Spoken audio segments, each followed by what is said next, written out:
Hello दोस्तों, कैसे हैं आप सभी का स्वागत है आपके अपने इस यूट्यूब चैनल हिंदी की बिंदी में। तो दोस्तों, आज हम पढ़ेंगे देवनागरी लिपि का मानकीकरण। तो इसका मानकीकरण क्यों किया गया, इसकी शुरुआत कैसे हुई, इसके लिए क्या क्या इसमें कमियां और सुधार किए गए आदि विषयों का जो हम देखेंगे। इसके मानकीकरण की आवश्यकता क्या है, मानक क्या होता है, मानक शब्द जो है वो क्या होता है, इन्हीं सब विषयों पर जो है हम विचार करेंगे। तो यूपीएससी का जो सिलेबस है उसके अंतर्गत हमें ये टॉपिक जो है वो कवर करना है देवनागरी लिपि के ऊपर। तो इसके ऊपर जो है मैंने आपको देवनागरी लिपि की उत्पत्ति और विकास के ऊपर बता दिया है, इसका विकास कहाँ से हुआ है और देवनागरी लिपि की क्या विशेषताएं हैं। तो ये लिंक जो है आपको डिस्क्रिप्शन बॉक्स में मिल जाएगा, आप वहाँ जाके उन वीडियो को देख सकते हैं। अगर आप मेरे चैनल पे नए हैं तो चैनल को ज़रूर सब्सक्राइब करिएगा, ताकि जब भी मेरा कोई वीडियो आपके पास आए तो आपको ज़रूर मिले। आप अगर यूपीएससी के जो सिलेबस अगर पेपर की तैयारी कर रहे हैं तो मेरे चैनल से जुड़िए। यहाँ आपको यूपीएससी के जो परीक्षा है उसकी तैयारी कराई जा रही है। तो चलिए, आज हम पढ़ने जा रहे हैं देवनागरी लिपि का मानकीकरण। तो मानक शब्द अंग्रेजी के स्टैंडर्ड के प्रतिशब्द के रूप में प्रयोग में लाया जाता है। तो मानक शब्द जो है स्टैंडर्ड के, अंग्रेजी शब्द जो स्टैंडर्ड है उसके प्रयोग होता है। मानक शब्द संस्कृत मान में स्वार्थ प्रत्यय क के लगाने से बना है। मानक के लिए शुद्ध, परिनिष्ठित, टकसाली और आदर्श आदि शब्द भी प्रचलित है। तो मानक के जो है वो मान शब्द से, संस्कृत का जो मान शब्द है उसमें क प्रत्यय लगाने से बना है। और इसके लिए जो है अगर इसका पर्यायवाची दूसरा शब्द अगर मानक के लिए हम प्रयुक्त करें तो वो है टकसाली और परिनिष्ठित, टकसाली और आदर्श। किंतु मानक शब्द जो है वो अधिक प्रचलित शब्द है। मानक शब्द का मूल अर्थ है जो सबको मान्य हो, अर्थात यदि भाषा के संदर्भ में देखा जाए तो भाषा की मानकता का आधार भाषा वैज्ञानिक या व्याकरणिक नहीं होता, अपितु भाषा का वह रूप जो सर्वमान्य हो वह भाषा का मानक रूप होता है। तो यहाँ जो है वो कहा गया कि मानक रूप क्या होता है, मानक भाषा क्या होती है। तो मानक से जो तात्पर्य है वो है कि जो ऐसी भाषा जो सबके लिए मान्य हो। यहाँ हम केवल भाषा के वैज्ञानिक आधार या व्याकरणीय आधार के बारे में बात नहीं कर रहे हैं।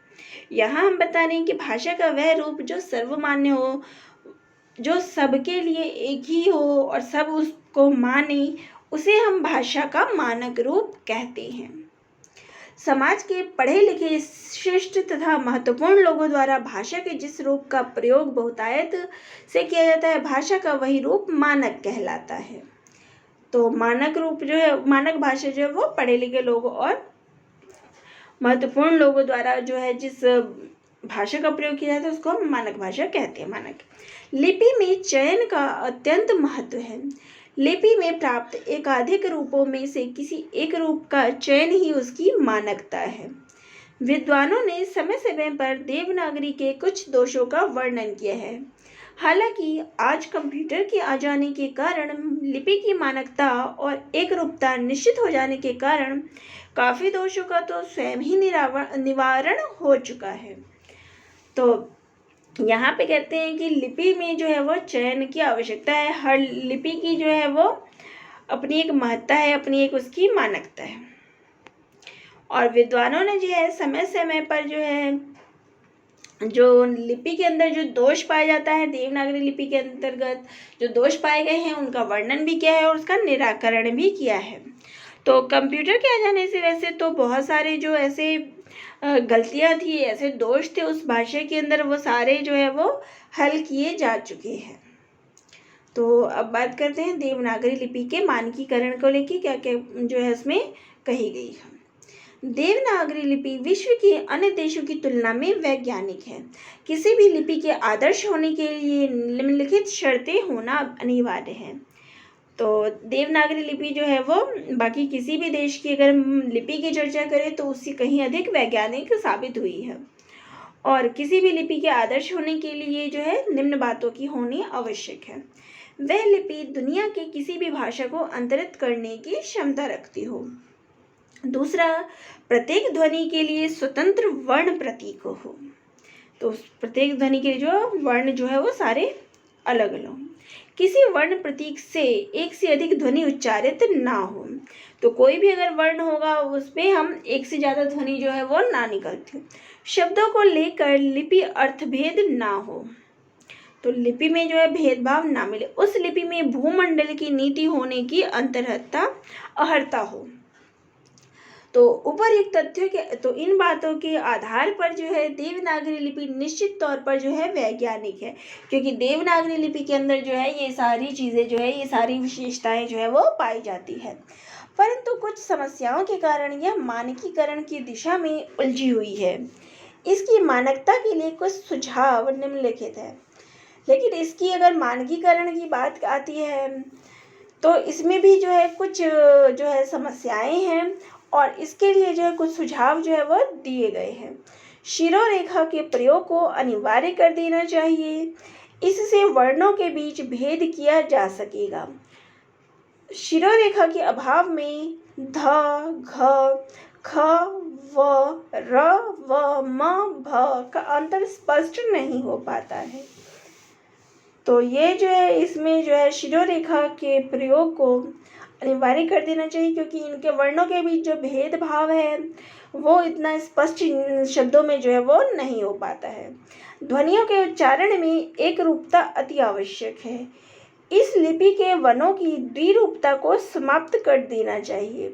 तो ध्वनियों को लेके जो एक रूपता है वो आवश्यक है, सभी ध्वनियों में एक रूपता होनी चाहिए, लेकिन हिंदी के जो कुछ शब्द है उसमें एक जैसी ध्वनियाँ जो है उच्चारित होती है।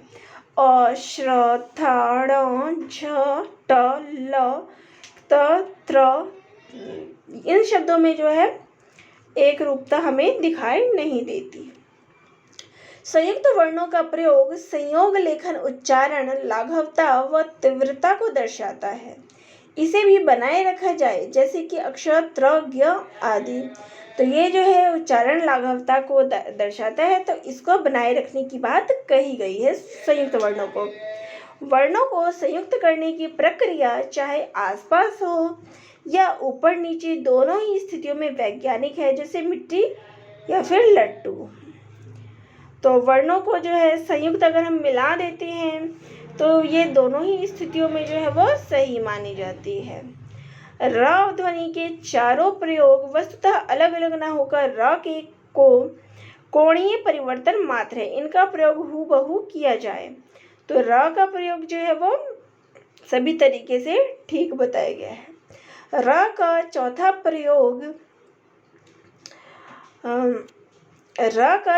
प्रयोग मूर्धन्य वर्णों में किया जाता है, राष्ट्र, ट्रक, ड्रम आदि। तो यहाँ पे जो है नीचे जो है र की मात्रा लगी है, तो ये जो है वो मूर्धन्य वर्गों में किया जाता है। इसको लेके जो है कुछ जो है वो दिक्कत आ रही है इसके मानकीकरण में, ऐसे जो शब्द है उनको लेके।